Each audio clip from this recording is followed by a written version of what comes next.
নবীজি সাল্লাল্লাহু আলাইহি ওয়াসাল্লাম কসম করে বলেছেন, আপনি যদি রাত্রে ছোট্ট ছোট্ট আল্লাহ রাব্বুল আলামিনের 2টি নাম পড়ে ঘুমিয়ে যান, ঘুম থেকে উঠেই আল্লাহ রাব্বুল আলামিন আপনাকে সুসংবাদ শোনাবেন, আল্লাহ রাব্বুল আলামিন আপনাকে গায়বী সাহায্য দান করবেন ইনশাআল্লাহ। তাই আমি অনুরোধ করে বলবো, ছোট্ট 2 শব্দের একটি দোয়া অবশ্যই আপনারা ঘুমানোর পূর্বে একটি নিয়মে পড়বেন।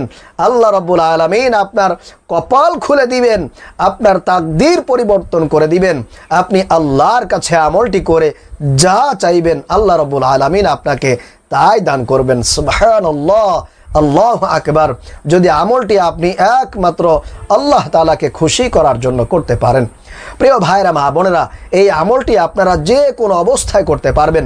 অনেক মহিলা মা বোনেরা পিরিয়ড অবস্থায় থাকেন, অসুস্থ থাকেন, আবার অনেকে ওযু করতে পারবেন না। কোনো সমস্যা নেই, আপনারা যে কোনো অবস্থায় ওযু করে অথবা ওযু ছাড়াও আজকের এই আমলটি করতে পারবেন ইনশাআল্লাহ তাআলা। আল্লাহ রাব্বুল আলামিন কবুল আর মঞ্জুর করে নেবেন।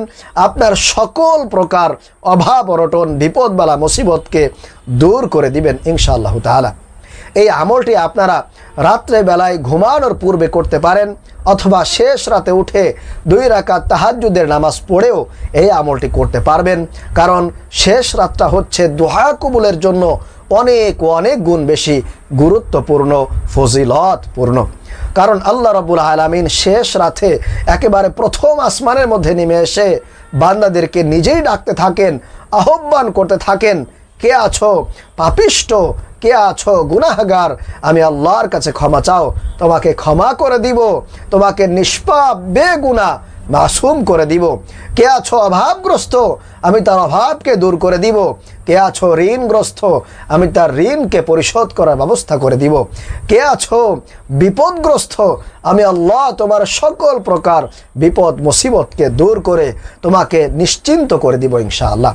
প্রিয় ভাইরা মা বোনেরা, এইভাবে করে আল্লাহ পাক রব্বুল আলামিন নিজেই প্রত্যেকটা বিষয় নিয়ে মানুষদেরকে ডাকতে থাকে। এজন্য শেষ রাতটা হচ্ছে দোয়া কবুলের জন্য খুবই গুরুত্বপূর্ণ একটি সময়।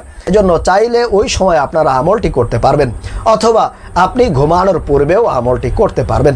প্রিয় ভাইরা মা বোনেরা, এই আমলটি করার জন্য সর্বপ্রথম আপনাদেরকে 3 বার ইস্তেগফার পাঠ করতে হবে। এইভাবে করে আপনারা তসবির দ্বারা গুনে গুনে আমলটি করবেন। যেমন আস্তাগফিরুল্লাহ ওয়া আতুবু ইলাইহি, আস্তাগফিরুল্লাহ ওয়া আতুবু ইলাইহি, আস্তাগফিরুল্লাহ ওয়া আতুবু ইলাইহি। এইভাবে করে ছোট্ট ইস্তেগফারটি আপনারা 3 বার পাঠ করবেন।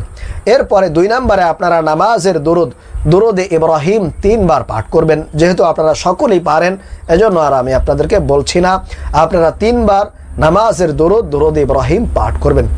এরপরে 3 নম্বরে আপনারা আল্লাহ পাক রব্বুল আলামিনের ছোট্ট নামটি, একেবারে 2 শব্দের ছোট্ট নামটি আপনারা 101 বার পাঠ করবেন। 101 বার আপনারা পাঠ করবেন। সেই নামটি হলো আল্লাহুস সামাদ। সামাদ নামের অর্থ হচ্ছে অমুখাপেক্ষী।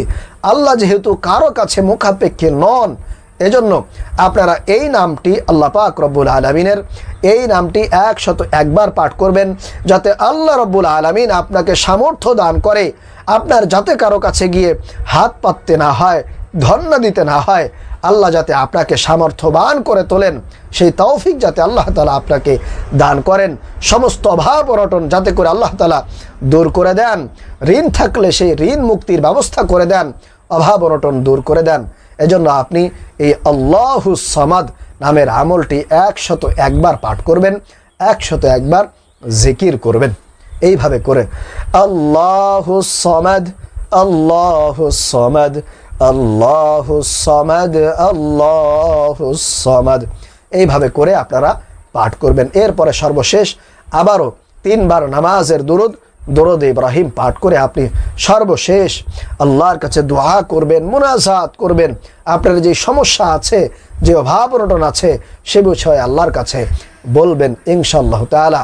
সকাল বেলায় আপনি যখন ঘুম থেকে উঠবেন, আল্লাহ রাব্বুল আলামিন আপনাকে সুসংবাদ শোনাবেন। আল্লাহ তাআলা আপনার রিজিকের মধ্যে বরকত দিবেন, আপনাকে গায়বী সাহায্য করবেন। আপনার সকল প্রকার বিপদ বালা মুসিবত আল্লাহ রাব্বুল আলামিন দূর করে দিবেন। আল্লাহ তাআলা আমাদেরকে এই আমলটি করার মাধ্যমে আমাদের সকল প্রকার দুনিয়াবি অভাব অনটন দূর করার তৌফিক দান করুন। আমিন।